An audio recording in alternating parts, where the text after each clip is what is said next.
It's only 8 billion because not even like 5% of people know they can get such amazing products. What they do now. Up the in amount Walmart of people right that now. come into the store that are like, I can buy this in Texas. Yep. We are at an advantage compared to legal states when it comes to the hemp market and CBD and the alt cannabinoids, because we've experimented with them and we've, done all the research and we've tried them and we know what they do. But now we've grown to, having an own grow. Just got our wash for our rosin. Making the products makes me feel the best just because I know exactly what's going into them. It's not like I don't trust anyone. It's just I trust myself the most.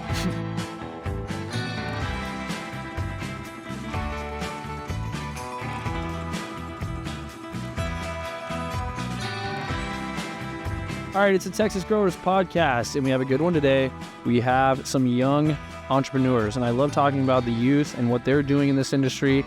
We are absolutely innovating, and these guys are towing that line, so I want to introduce them.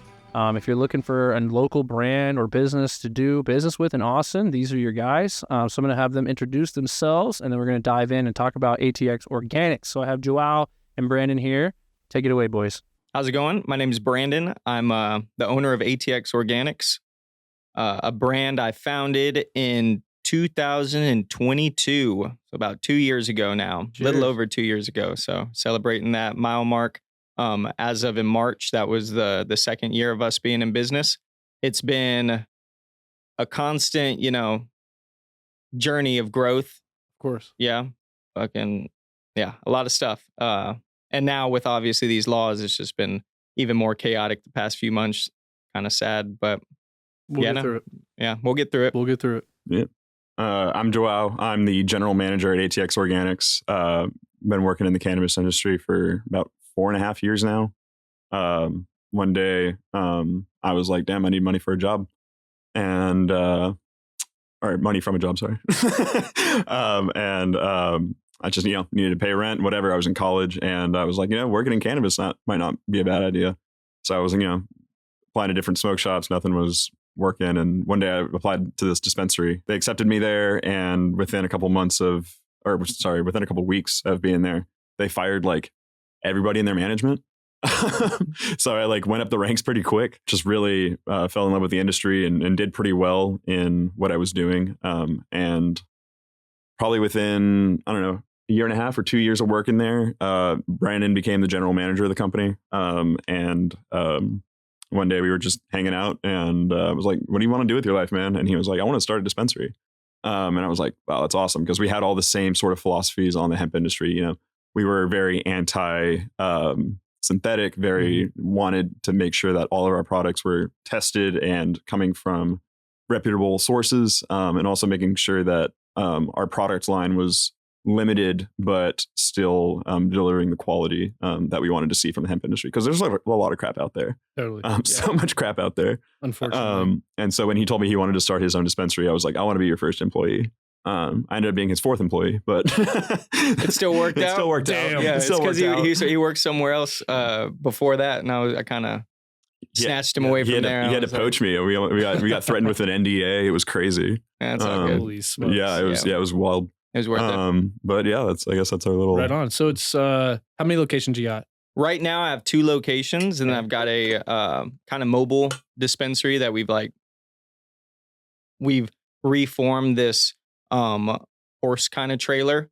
Nice wood grain interior, copper countertops. Yeah, Texas style, exactly. Very nice lighting, shelves on the back. It's really good. It's really outfitted nicely to be aesthetically pleasing and welcoming to the customer. Because you see a lot of, trailers out there and they just have big green weed leaves on them and stuff and mushrooms. And it's sketchy. You don't know if you're going to get some MDMA accidentally or a fucking, shroom gummy or what. You don't know what you're going to get. It's hard to, come up. It's a little tacky. But we try to obviously create a brand that is trustworthy and, mainly trustworthy and transparent for the customer. That's actually, I've been in the cannabis industry or the hemp industry in Texas for 4 years now. I started managing that company that Joao was working at.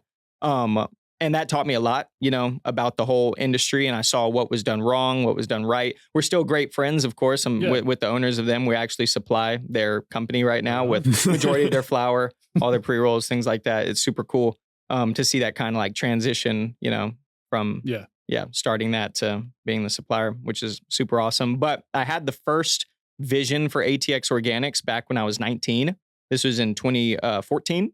So back then, I loved the cannabis plant. I was super into the structure of it, how it's grown.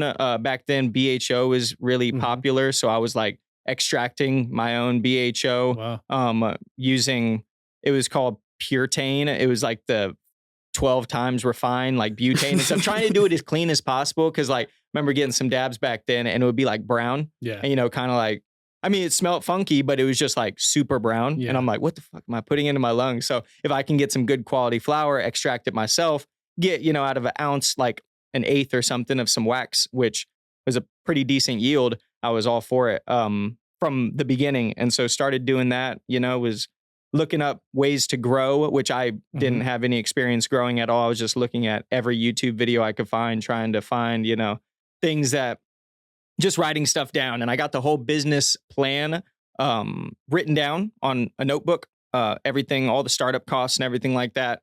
The products that I would want to carry eventually. But this was, 10 years ago. So I'm like, just thinking to the future. Right. Started dabbling in other fun things to make, like rosin. I literally had like 3 hair presses, those big flat hair presses, and was pressing small nugs in my garage trying to get like collecting rosin back then. Like, it was funny. Definitely on the beginner stage of all that stuff. But now we've grown to, having an own grow. Just got our wash for our rosin and stuff to wash the bud. We got a Press Club 7-inch by 5-inch rosin press, 20 ton. Wow. So I'm excited to use that, especially because we just harvested this past Tuesday. And yeah, it's gonna be sick. Just making the products makes me feel the best, just because I know exactly what's going into them, and you can tweak this, you could tweak that, you can find what recipe works the best. And yeah, I trust myself. It's not like I don't trust anyone. It's just, I trust myself the most. And sure. I want to, put the best stuff out there on the market. Well, it's crazy you talked about being back in 2014, being 19, thinking about 10 years ahead and like all the things that you wanted to play out or that you wanted to offer. And then like, we're here now, so like, I like to draw attention to that because this was a part of my 10-year plan, not the podcast, but the being a part of the industry, growing, selling, manufacturing, extracting, being a part of every single inch of the industry. And people forget that, dude. Like we like to talk about, we invested the last 5 years and $1 million into this business. This has also been some people's dream for decades, very much their whole life, So people get really passionate about that. And this is in the flesh, that 10-year dream and idea actually playing out. It's 100%. Super cool that you have that story. Yeah, no, it's awesome. Yeah, just seeing, when I first heard about it, walking past the shop and seeing, I saw some plants in a window. I went in, applied for a position, didn't like get any callbacks, and was very persistent because I was like, I didn't even know this was in Texas. And this was in 2021 or 2020. Yeah, 2021. End of 2021. Yeah, that's right. Yeah. Around then. It was mind blowing. I was like, what the heck? But then, working there, I was like, there's a lot of Delta 8 and HHC, and THCP, all these things. I was like, man, this is taken away from the purity of the plant, Totally. It needs hemp, cannabis, it all needs to be just simple because it is. It's a simple. It's simple. Yeah, it's a holistic, just a natural plant that grows up. Sure, you can crossbreed it to, find different terpene profiles, different strengths, things that help with different ailments and stuff like that. Same with the products that you produce. Heavy CBG content, heavy CBN, for sleep and stuff like that. Terpenes all the way. I'm rambling now. That's my favorite part of the whole plant is like just the flavor profile that you can get from each different plant, going from something that's like garlicky to citrusy to tropical to like something that tastes like water or like earth. Yeah. Oh my God. That's something we were talking about on the way here. Was just like, shout out 710 Labs. How great 710 Labs is. Like, they're everything that, I know that what was the name of the grower that was on here before that talked about how great 710 Labs was? Could have been anybody. Frick. Could have been anybody. I mean, like their stuff's just awesome. And I think like in a lot of ways, like they're a big inspiration for what we want to do here, just because like I think the way the grower I saw in this podcast describing it was it's small batch at scale. And it's the best way of doing it. I think if you want to make money and you want to put stuff out there that's fucking awesome, small batch at scale. Totally. Another influencer for the whole brand, Jungle Boys. Because they're a vertically integrated company. They obviously created some amazing nutrients that so many people use. When I saw the Canna Cribs episode of them like 4 years ago when they did the whole, I was just mind blown. I was like 20,000, crossbreedings a month just to like, search for that strain because they're really heavily invested in it. They've only got one shop. Well, they have two now, but back then they only had their one shop, and they just made sure that they dialed in, did everything right from the cold cure water hash to the buds that they're growing, everything like that. It's all, they only sell their own products in their shop, which is another big thing that I wanted to do here with the, ATX Organics. It's funny that you brought up two like large brands, because I do actually battle this a lot when I go out to like MJ BizCon or conferences and stuff, and I meet those people and people give me shit. They're like, yo, you're growing in Texas. It's been legal your whole life. Like, what struggle do you know? And, all this kind of shit. But I'm like, literally, I learned from you. That's what I tell them. I'm like, I didn't have to struggle because you went on Canna Cribs. Yeah. 100%, and you had a YouTube and you had a social media. So while I was starting in a different market, while it's legal, I was literally just looking at all the stuff that you guys complained about or that you had success in. And I emulated that. I executed that over here. But it's funny because they try to make it like, I don't know. I haven't earn my stripes or learn the lessons of the industry sometimes. And I'm like, yes, I have from you, literally. You from you wrote it. And we're learning them day by day because there's always variables that just pop up that cause a loss in this or, something doesn't go right. There's so much stuff in any business that, puts a strain on you mentally, Totally. So, I mean, credit where credit's due. Obviously, I'm going to give respect to all the OGs and whatnot. But as in Texas, as far as Texas, because it has been illegal for the longest time. We haven't had time to experiment and do all that stuff. We did, like, us back in 2014, 10 years ago, like underground trying to do what we could to, learn the art. But that's a different game. Like your tent grow at home is different than your commercial grow. 100%. Very much so. Different problems, bigger problems. And it's crazy. So I do like to, I think it's funny that like, you guys are doing the same thing. Like I'm doing the same thing. I'm looking at the big dogs and I'm looking at what they put out there. And I just have no preconceived notions of what cannabis needs to be.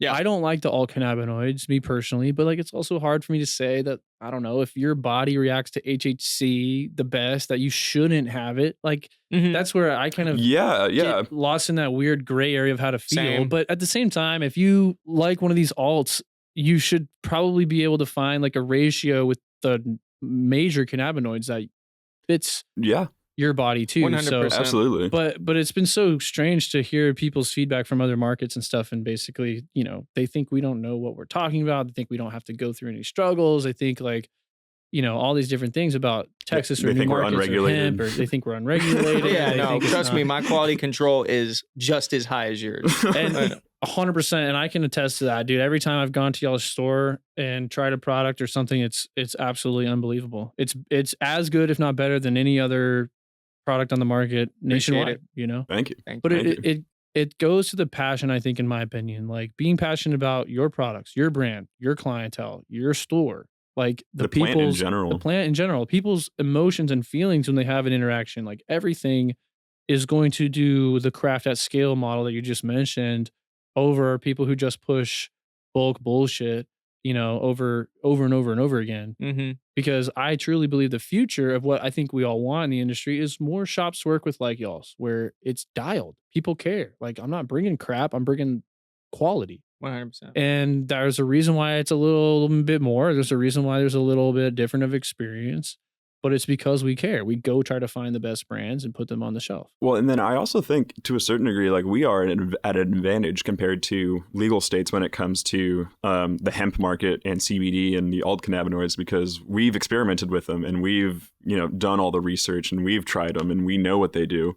versus, in California, it was all about chasing those THC numbers. And so they didn't really veer off or try anything else.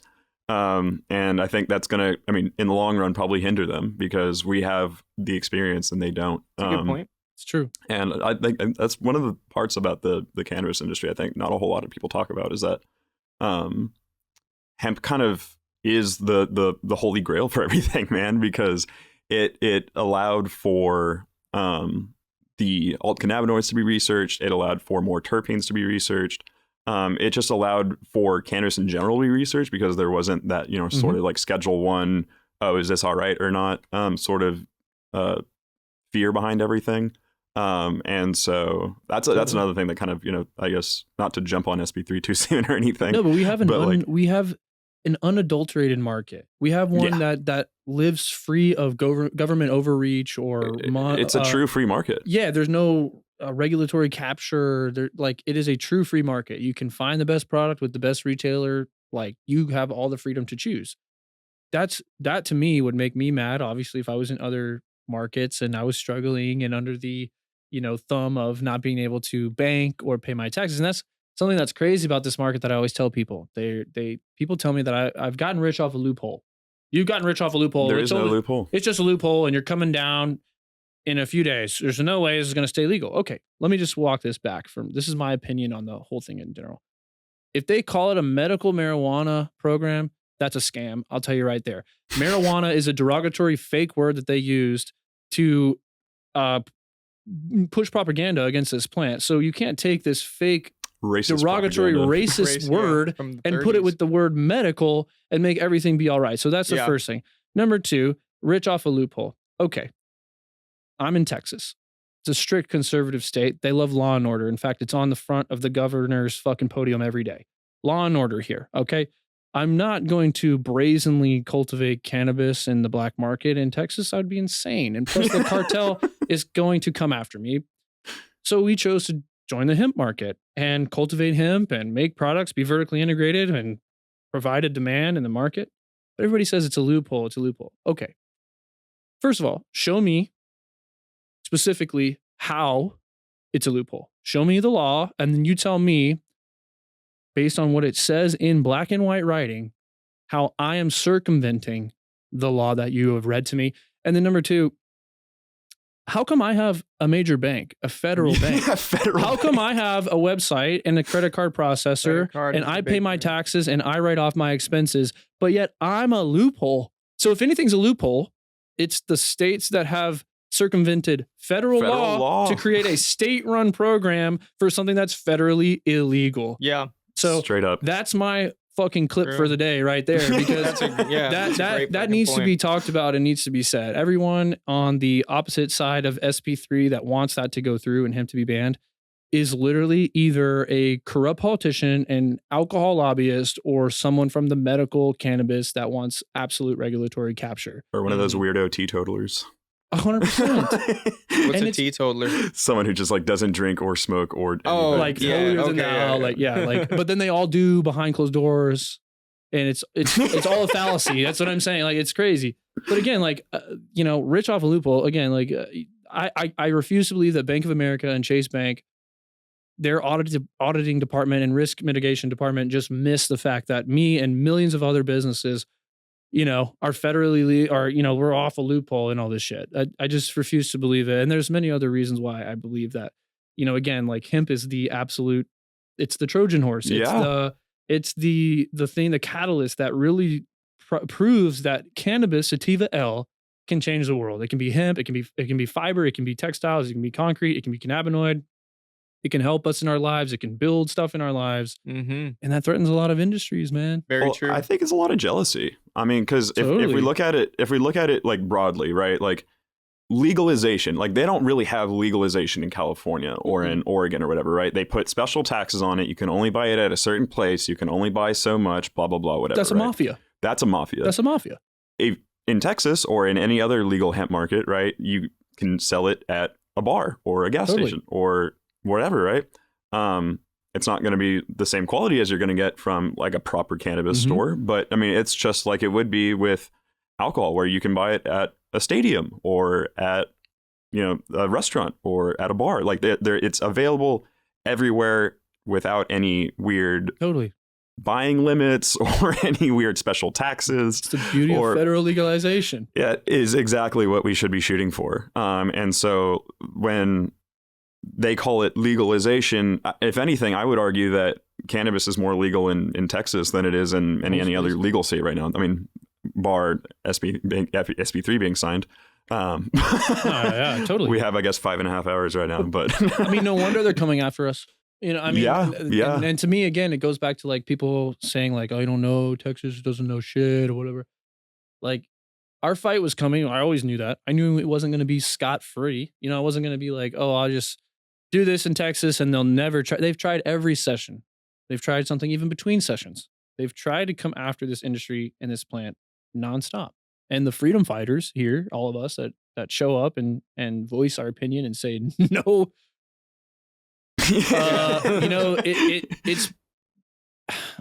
it's like poking the bear. It's like you have to stand up, but that when you make your voice heard, like you put yourself out there for the intention, you're gonna get it, good, bad, and otherwise. So that's been interesting to me watching this fight where we have this incredible market that now they randomly, but they wake up one day and decide that they're going to take some money and try to go after it and ban it. And I don't think they took into account the severity of this. I think they thought, hey, hemp's underrepresented in politics and in Austin. Fuck them. You didn't know you show up in numbers like how we did. But they didn't know that millions of people across Texas were going to agree with what we were saying. Yeah. Or whether they use hemp or not, we're going to be like, this is not right.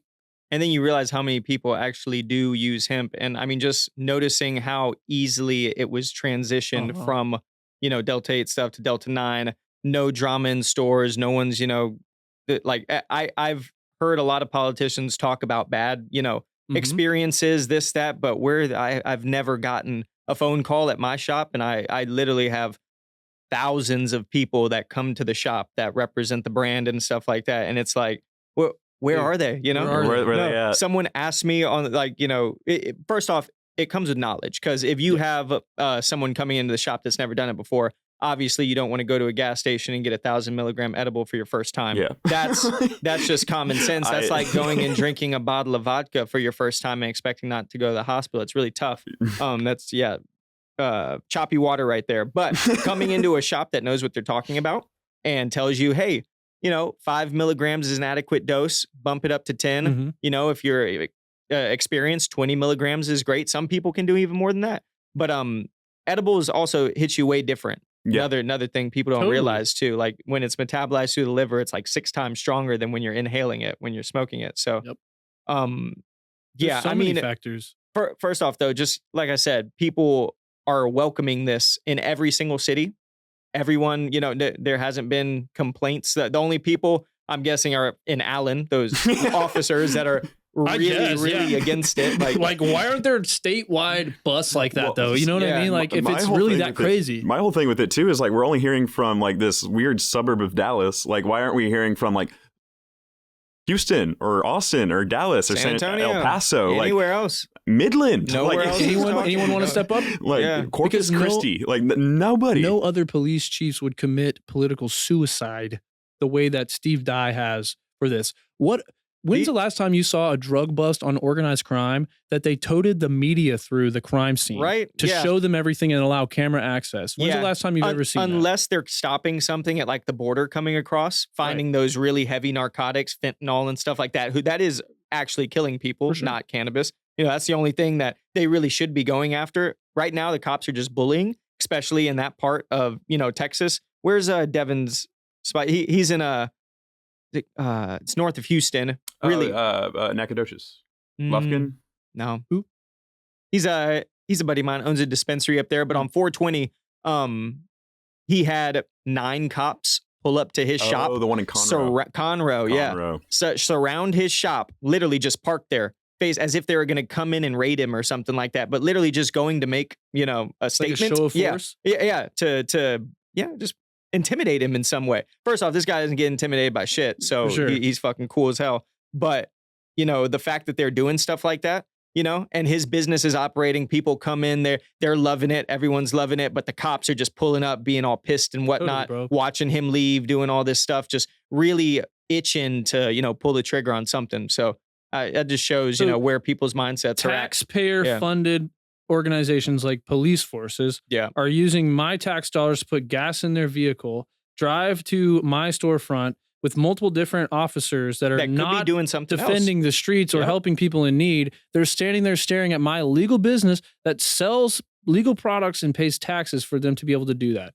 This is the mentality of a lot of different places that was Montgomery County. Shout out to Montgomery County for being, Conrad, it's a disaster. And I know who runs that show. It's a disaster. It's the most conservative, corrupted, harsh on drugs county, I think, in the entire state of Texas. But again, what a waste. Like, what a waste. Like you said, so a cop's going to pull over grandma, and grandma's got some gummies or a fucking roll-on, and now grandma's got to go through the fucking system. And oh boy, how many people drive past that interdiction on a highway that are trafficking people, fentanyl, murderers, rapists, criminals? That's one of the funniest things is that one of our shops is next to one of those massage parlors. Nice. And like I'm gonna love the irony if SB3 gets passed, that like on September 1st, like we're they're gonna be coming into our shop and raiding everything and taking all the products, and it's like, okay, wow, but we're right next to a human trafficking ring, which we'll probably not do anything about. But I'm like, THC should be illegal from hemp, but legal from medical marijuana that we control. THC from hemp should be illegal, but let's give a bunch of money to psychedelic treatments because that's obviously legitimate. And psychedelics would never put anyone in psychosis. No, that's never happened before. Could never have that, right? 454 Bags provides post-harvest products like oversized tote liners, trellis netting, turkey bags, and the all-new BioCure bags to help growers optimize their yields and preserve quality. 454 is releasing a superior bag for less than half the price of other brands. Choose 454 Bags and you'll see why all the biggest names in cannabis trust their stuff. If you visit 454bags.com today and you use the code ColtonLuther420, you can get 10% off of your entire order forever. You can get subscriptions and you can use my code to get that 10% off every single time, not just on your first order. So check out 454 Bags. We use them in the grow currently. We swear by them and they're the next best thing for post-harvest cannabis material. It's just ridiculous. I mean, the things we're seeing is blatant. It's blatant, like donation-backed policy. That's what this is. Yeah. It's crazy, and it is a neocon conservative with too much power and influence. And it's not just hemp. This is probably the 5th episode I've said that. Like they came after so much of our rights in our society and in our life that it wasn't just hemp. Hemp just happened to be the scab they picked. Well, it wasn't just hemp. It wasn't just only like scabs on society, but like, did you see like even in like education, like totally. They like Greg Abbott signed a law today to they're not going to teach economics in school anymore. Fantastic. Like that. How's that going to help anyone? I mean, they want you stupid. They do. They want you stupid. They want you stupid, sick, and in their system. That's, 100%. Yeah. And everybody knows that the wool is not over the eyes of Texans. So pending governor's decision, whatever, like there's just so much fallout that's going to happen soon. And it's just, nobody asked for this. We didn't ask for any of this. Nobody asked for any of it. It's like other world conflicts that are going on right now. It's like, we didn't fucking ask for this. We didn't vote for this. Well, and we didn't fucking have a say so on this shit. Vote really for anything. Texas, they would never. We're the lowest voting rate in the whole U.S. It's horrible. We need to vote more, get some new people in office that actually represent you in the way you need to be represented, 100%. And then see where it goes from there. And if that still isn't working, then got to dissect even further because there's corruption everywhere, like you said. Totally. So I think there was a good amount of youth awakening, like with this. I think this is like. What happened was definitely woke me up with hemp or cannabis or anything like that under attack. You are invested in what happens for that specific legislation or that bill. Well, you end up catching what happens before and what ends up happening after on some of those tests or some of those live streams when they're on the floor, when things are happening. So it's like, oh shit, I'm waiting for them to talk about hemp at 6:00 and it's 5:50 and they're still rambling on about what other right they're taking from me or what other unbelievable thing they're going to impose on my child. Yep. Like, people started to wake up and realize like, oh my gosh, this is important. It doesn't matter. It's not just hemp. Hemp is so small. It's a grain of sand in the large scheme of things. Yeah. We as young people need to be more active and motivated to get involved.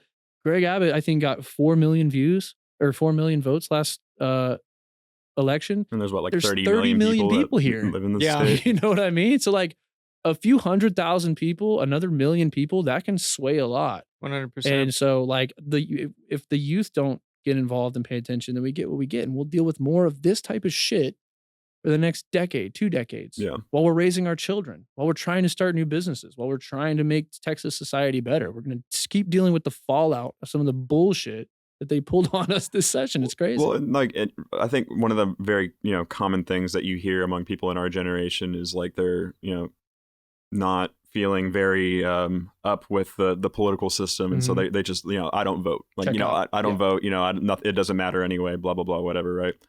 Your vote between a Republican and a Democrat might be not too different within policy or within whatever, but saying I'm not going to vote is exactly what they want you to say. Thank you for saying that, yes, Joao, because people need to hear that. That's exactly what they want you to say. They want you to not vote. They want you to be disenfranchised and feel not part of the system. Because the more that you do that, the less you're going to notice what they're doing to you and which rights they're taking away. Yep. And which people they're sending money to. Because that's the really important thing at the end of the day is you got to follow the money. Well, you look at us doing the testimonies. Yeah. Like the Senate testimonies didn't mean shit. The House testimonies were literally almost verbatim put into a large piece of legislation. So they take the voices they heard and they put into a bill and a law that they think is the best based on what they heard and what they can agree upon in the committee. But you saw like the feedback we're giving was at least heard and put into an initial proposal of the bill, that committee substitute, right? That Ken King's version. Shout out Ken King. He's a cool dude. With that though, it should prove that speaking up and being involved, it has an effect. We weren't enough necessarily to really change the minds or the results of the things that were going to happen in that behind closed doors anyway, but we were there. And that it goes the same for voting. Like if you're just not there, they're going to do whatever they want. Yeah. But if you make noise, you can't be ignored. I'm not saying we're going to get what we want because they're politicians. They're going to backstab us and do what they want to do anyway and vote how they want. But at least you're going to be knowledgeable about it. At least you're going to know it's happening to you. Yes. It's better to get stabbed in the back and feel that pain because at least you can react to it and know how to defend yourself next time or whatever. It's easy for me to sleep at night knowing I voted against something, even if it happened and went through, than for me to say like, I didn't do anything. Yeah. Because then you can't complain. Well, because then you can get stabbed in the back and not feel the pain and then bleed out and die.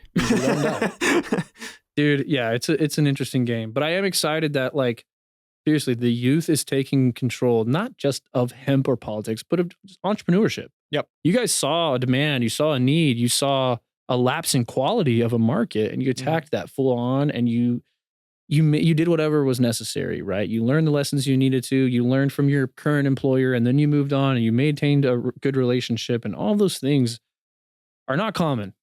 Yeah. Doesn't always work out like that. And I think people see this industry or they see business or any of that stuff as such a huge barrier to entry.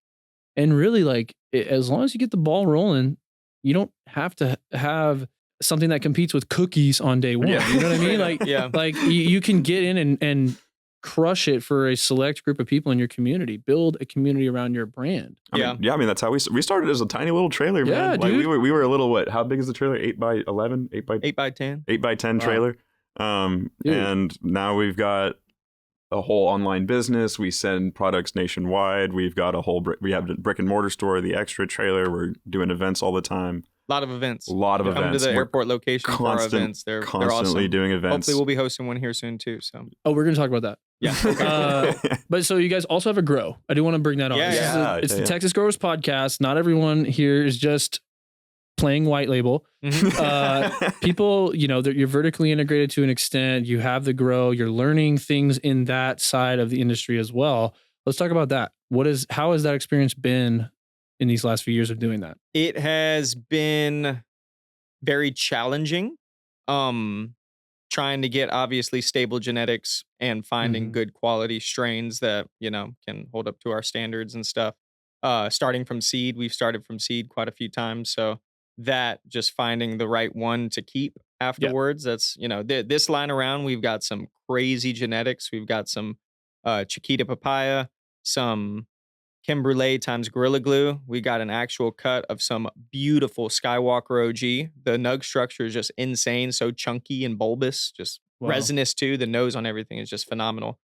The What else? lifter that you Super gifted cherry. us. Oh yeah, the lifter's phenomenal. That clone that you gave us, man, it just keeps on giving. That's Jeremy Green's award-winning lifter right there. God bless. Dude, yeah, it's- we Seed it. popped 6 different seeds, and one of them right now, the nug structure is just so. Oh man, it's gorgeous. That one, that's a, you know, an award winner right there. It's an award winner, dude. Yeah, It's just just seeing so the crown good. up top, you're like, wow. Yep. Looking at that. It's one of the few CBD strains where I'm like, holy fuck. Like, this is fucking awesome. Mhm. It just really, really beats. Hey, that's all Jeremy Green's right there. dude. Yep. Shout out Jeremy Green. Shout out Jeremy Jeremy Greens Greens. and shout out to the ATX Organics team because Yeah. I'm, you know, hands-on with things, but I've had a tremendous amount of help from my grower, Aaron. He used to work in Colorado, ran some pretty big grows out there. And he's been my friend for, you know, a decade or so. And Shout yeah, out Isai as well. He's been helping out Yeah. a lot. He's Isai's a really a new- hard worker. he's a hard-working hand for sure. Yeah, it takes a lot of people to get it done and experts. It takes a lot of experts. That's what we 100%. learned. Like, even if you're not a whole grow expert, like you can be an expert in the veg, you can be an expert in the flower, you can be an expert in the nutrients, you can an expert trimmer. Fuck. People forget how crucial Trimming's the fucking hard, man. post-harvest Oh, totally, is. yeah. Crazy crucial. But You let can me tell screw you, up 12 Isai weeks. will lock the fuck in Dude. and trim the beautiful buds. Same with Athena, same with Dro. All the employees, like first off, every employee that works at ATX Organics, all 10 of us have a huge passion for cannabis. And I think that's what keeps the company running so smoothly. Because there's a lot of different parts, labeling, packaging, product development. And the fact that we pay tracking well, things, yeah. too. Oh I yeah, think, you know? definitely. So that's the one thing that pisses me off about everything is obviously job security. Mhm. I started this company not just for the love of cannabis, but to create more jobs and to give back to the people who I love the most, family, friends who have been with me the longest. And I pay them like, first off, all the money goes either back into the company or into the employees. Like we do healthcare, you know, Badass, that's yeah. paid for, not coming out any checks. That's like, you got that. Decent, great salaries. Not even gonna say decent. They're good salaries that, you know, you definitely live off in Austin on because Austin's raising in prices and yeah, you can pay your rent and more. So just seeing that, you know, probably, hopefully not. We're going to keep doing all we can with, you know, transitioning into because we're not closing anytime soon. We're going to, yeah. It just pisses me off so much Yeah. when I hear of a place like, I don't know, Planet K, and they pay their employees $9 an hour and, you know, maybe $8 an hour if you're working at a certain location. And like, that's just fucking ridiculous, man. That's just absurd. but you know, You're taking advantage of people at that point. yeah. Hey, I mean, unfortunately, there's a market for low tier product and employees. There's a market for mid-level product and employees, and there's a market for high-level Yeah. product Totally, and yeah. employees. You know, it is You what know, it is. Everyone, they're still creating jobs. People are still getting paid. Totally. So Totally. not going to knock anyone for that. But I will. go ahead. You're right. Damn, what was I saying? We're talking about the grow. Oh, the grow. Yeah. Just going through that emotions. We're in curing stage right now. We just harvested on Tuesday. Yeah. We're nice slow cure this time. Last time I think we dried it out a little bit too fast. We had it like 50% humidity for the first week, just right off the back, sucking moisture out of them. Right now we're kindly gradually decreased from 60 to right now we're sitting at 56. We got 2 separate dehumidifiers, a nice little fan blowing through there too, trying to get it nice and stable, but not too much. So it doesn't dry them out. So we'll probably start trimming them up in like a week or so, bag them up, and then they'll be on the shelves in, say, almost a month. Right on. Yeah, 3 weeks maybe. What it's No, all about about. a month. Yeah, We The want fucking to cure them dream. properly. But yeah, no, the terps on this, just be ready for that. Yeah. I'm very excited. We do plan on doing a little tasting with our most loyal customers, kind of giving a little taste of each, seeing which one they like best. Because how many different phenos we got right now? Like 20 something different phenos. Like Yeah. it's Well, pretty variety. Variety. Yeah. yeah, like a lot of phenos, and so we just want people to try them all out, see which ones they like best, and And then some of Run it's from going to there. get washed into rosin. So that's gonna be yeah, cool that's the too. other part Yeah. that we're really excited about is washing rosin. That's So, you know, the biggest thing right now is candy versus gas. What do you guys think about that? What do you think is going to win? How do you think it's going to shift in the future? Candy versus gas. I think there's two other field, or I guess teams, that people aren't really talking about, and that's earth and like really funk. Yeah, you know, like got that like kind of dirt taste, which is like what I really like out of my hash and my rosins. Honestly, I want it to taste kind of like coffee groundy, totally. If that makes sense.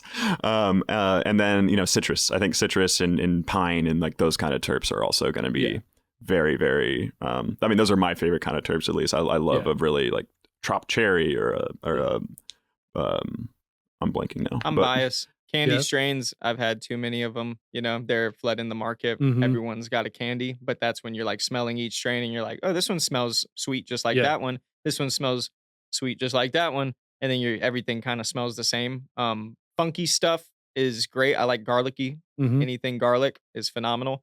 Anything that's just very unique, like kind of piney, citrusy, sour cheese. Oh, we brought some cheese, that strawberry. What's it called? Strawberry bubbles. Strawberry bubbles. Not very strawberry. I mean, it's got a hint of strawberry, but the cheese on that, it's like it's got some funk to it. Yeah, it's like Parmesan, but in a good way. You know, it's like stinky feet. Totally. Yeah. I'm more of a gas. I put the funks in gas more than candy because they're not like sweet, like definitely tasting, not, like definitely fruity. not. But yeah, if it doesn't taste like a mothball or like a fucking bite of garlic bread, I don't want it as much. Mindo breath was mothballs all day. Yeah, I like that all day. We actually have our strawberry cookies is one of our best sellers. Got a 3% terpene profile. That's fucking awesome. 3% terps coming off that thing. That one I tastes tried like a was, strawberry. What was the other one? The blackberry. Yeah, that blackberry. I got some favorite. blackberry. Smoke some blackberry. Dude, most concentrates on the market don't even have 3% terps. No. Like to even have that in flower by itself is. Dude, we can hang with awesome. the best of them. Seriously, like I'm eager this year to take some of our flower out to Vegas for the convention. Dude, you fucking should. Hell yeah. I put Texas on the map a little bit last year. Shout out to Grow World, Nick, love you guys. Shout out to the Connect community. They're my inspiration for the next topic we're going to talk about here in a second. But I went out there and put Texas on the map and let people know we're growing, we're cultivating, we actually care about quality product, and we have quality product. We have talent of people who have left from California or Colorado or other markets in this big exodus to get out of these different positions that some people get in this industry. And so they've come here to Texas and now they're crushing it. Some people have been in Texas growing all along and you don't know about them. And that's because they've just been here, literally growing the best stuff, staying under the radar. But what I learned out there was how important it is for the immediate feedback of refined palates. Yeah. We all spend a ton of fucking time and energy and stress in that 12-week window to try to get something all the way through the process. And so when I just give it to someone who's like, yeah, it's good, thanks. Like, I'm glad you like it, but what else? You know? And so what I learned by going out there was going to the Connect community event and the Grow World event, where they had a private dinner and it was also like a taste test. So you could go and taste test, look at flower, smoke it, try it, and then judge it according to a certain criteria. Nice. And so it was, of course, the growers and everybody that brought in was participating, but then other industry people came and participated as well. And I was seeing that, one, this is genius. It's a friendly competition. It gets people to come in. It gets people to collaborate and talk shop. And it's a friendly environment where people aren't trying to be, nasty, trying to win the fucking cannabis cup or whatever, take over the world. But it was also providing immediate feedback from people who knew what the fuck they were talking about. Yeah. Yo, because of this flavor or effect that I'm getting right now, you missed this, or you should try this next time, or here's what I did and here's the effect I had. What do you do? All of that just from smoking, trying bud, looking at flower, looking at product. It was the best minds in the industry at that event. So if you're participating, you put in flower, dude, whether you win the belt or not, you're getting the brightest minds of the industry to give you direct feedback and rank your shit against the other brightest minds of the industry. Yeah, I mean, even if the stuff you put out there is absolute crap, they're going to tell you. Tell me, and tell me why. What do I do next? Yeah. That's going to save me more than I'm going to be pissed. Yeah, absolutely. That's the mentality I saw here. And I want that for Texas because we have so much talent here and it's unbelievable. Shout out to the Texas Hemp Classic. That's an amazing event. I love Liz. I love Patrick. I love Grow House. and I will forever and ever participate in that. But it's a different model. What I want to do, especially in conjunction with ATX Organics, is a growers open. Growers come. It's kind of not a closed event. I don't want to close it off, but it's a exclusive event that the brightest minds of the industry come and participate, and you put in flower and judge yourself, and then other people can buy in to be judges or whatever. And you smoke different flavors. Everybody has a number. So Jeremy Green's number 1, Joao number 2, Brandon number 3. So you go and you try blind tests, everybody's stuff, and give feedback. And at the end, we can just use AI, tally it all up, get the winners, give some obligatory cup or belt or whatever we want. But have those folks that know what they're talking about come in and try a different product. What are your competitors doing? How good are they? What level are they at? Or lack of? What are they lacking? Where are you in conjunction with everybody? And then the knowledge sharing aspect of like, Brandon, your stuff's fire. Do you dry trim or wet trim? Maybe that's a difference. What's your humidity at? Let's talk about that. Maybe that's the difference, because I'm just down the road in Manor and I have the same issue. So you don't spend another 12, 24, 36 weeks over and over and over and over trying to fix something and A/B test against yourself. We're going to beat the learning curve by creating a mastermind, essentially, of everybody's best product possible. Well, and that's the beauty of legalization, isn't it? Like before, that was all kind of underground hush-hush, Yeah. I might grow, I might not grow, you might grow, you might not grow. We don't really know. We're not going to tell each other, but it's yeah. And now we have this open community where I can talk to 100 growers just 100%. Within, 50 square miles of me. And it's invaluable to me. Like, I don't care what the average consumer that just buys a pre-roll, like, I'm glad you like it. We need you. Keep supporting us. But not everybody's a connoisseur, and that's okay. Some people just buy Bud Light and they love it. Other people buy craft beer. And Bud Light's the best selling beer. 100%. No doubt. But if I'm going to put something out there in a competition setting or get feedback, like I want the greatest minds in the local area absolutely to come and do that. And also I want people to be able to have an event that it's for them, that you show up. This isn't something that's for sponsors and vendors and advertising and networking for business. It's literally, there is nothing about this except for you win some stupid trophy and you're all going to bring your fucking lungs and we're going to smoke and kumbaya. That's all it is. So if you don't win, that doesn't mean you're the worst grower. No one cares. If you win, that doesn't mean you're the best grower. Yeah.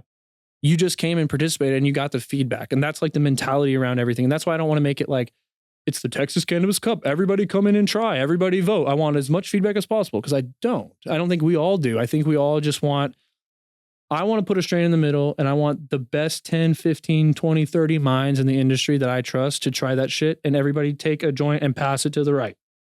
And then go down the line and say, like, this, I love this tropical flavor. I hate this tropical flavor. I love the way this affects art. I love the way this makes me feel. I love the way this looks. Well, because that's a high quality opinion. It's an incredibly high quality opinion. Totally. And that's incredible. I mean, like, thank you everybody in the industry that buys from us. But like at the end of the day, you're not going to know what this guy right here knows. You're not going to know what Greens knows, or and I'm guilty of that, or whoever. I'm guilty of that too. When I first started using cannabis, I thought it showed up in the bag.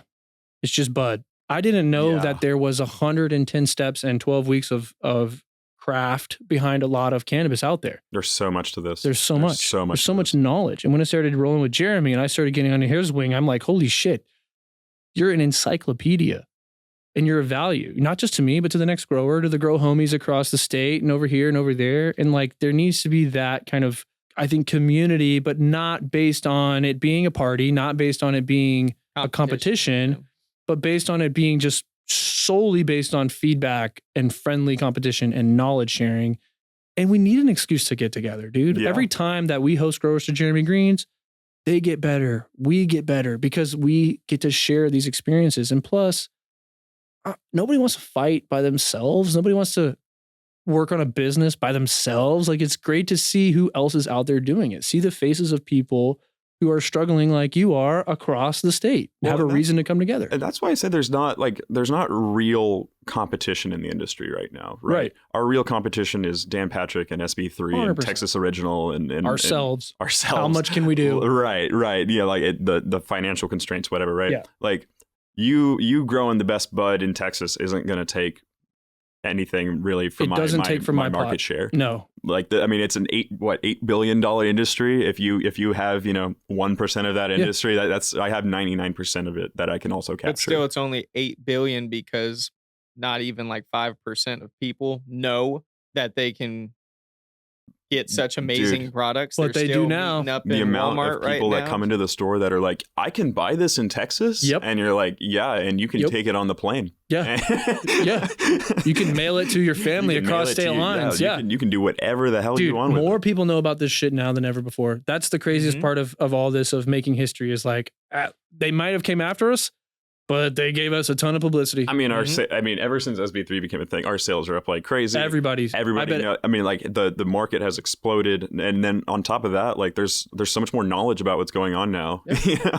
It really, and then I think it really exposed a lot of the political corruption that people weren't really privy to in Texas before this session, and which is, it sucks that weed had to get us there, but like, hell yeah, we got there. 100%. Knowledge is power. And if cannabis was our bridge to that knowledge, at least 100%. At least we got there. Yeah, I started the trailer to spread the knowledge, essentially, because first off, people don't know about it until they know about it, and so pulling it up to you and people that are already in like a talkative kind of environment on East 6th Street, where all the latchkey, where all the bars are and stuff like that. People walking by, things catch their eye. And someone who's in there that's really knowledgeable and will give you the whole layout of like start to finish how this came to be right here. And they're just like, wow, no way. Okay, great. Here, let me take your card. You don't face to face is the best advertisement. You don't get that in other markets either. No. Like you have to be like behind the tinted windows and shit, behind the ID check and all that stuff, which of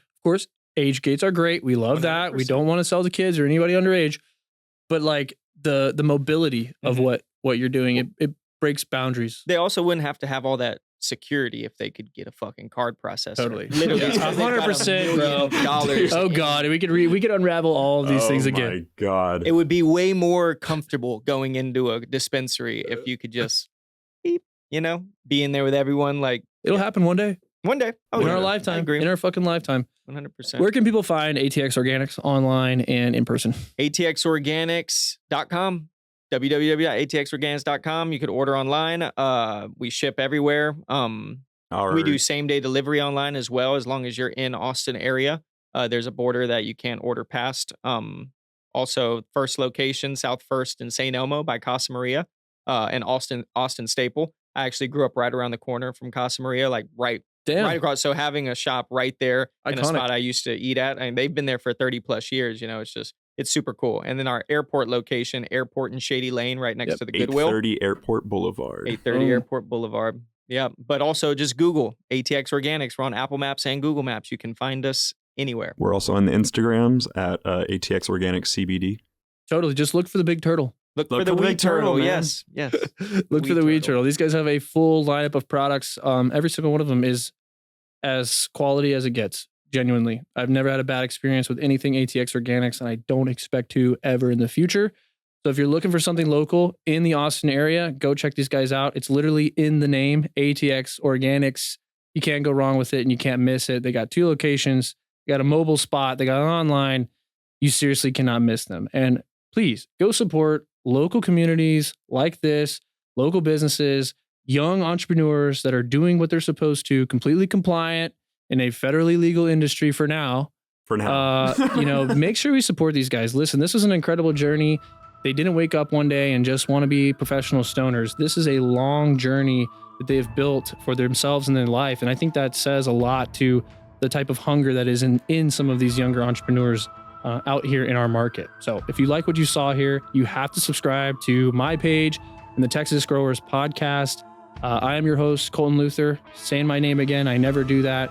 I'll put it right here on the screen as well with some fancy titles. But guys, seriously, let us know in the comments what you want to see next, who you want to hear from, what industries or what areas of the industry that you want to learn about more. We are very eager to do more content and help grow this community around this YouTube. So thank you everyone for the support, and we'll see you on the next one.